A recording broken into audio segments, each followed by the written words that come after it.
नरेंद्र मोदी यांनी भारतीय नागरिकांना बचतीच्या माध्यमातून आत्मनिर्भर भारतासाठी केलेल्या आवाहनाला जाहीर पाठिंबा देण्यासाठी सांगलीतील मारुती चौक इथे एक परिषद पार पडली।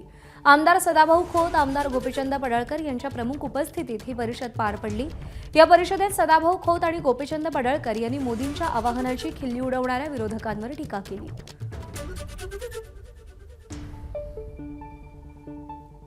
आता जे माननीय मोदी साहेब गेलेले आहेत तिथून समुद्राच्या खालून पाईपलाईन करून भारताचा कायमचा प्रश्न मिटवता येतोय का याच्यावरती विचार सुरू आहे। जर मोदी साहेब समुद्राच्या खालून पाईपलाईन भारतात आणायचा विचार करत असतील तर ज्यांना ईश्वरपूर सांगली रस्ता करायची अक्कल नाही त्यांनी मोदी साहेबांना सल्ला देण्याची आवश्यकता नाही।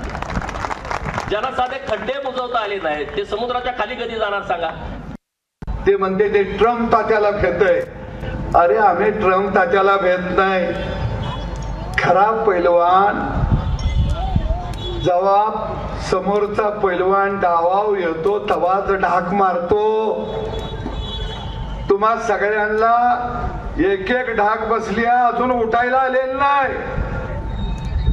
त्या ट्रम्पला कधी ढाकावर घ्यायचा त्याचं चांगलं अक्कलवर मोदींना तुम्ही शिकवायची गरज नाही।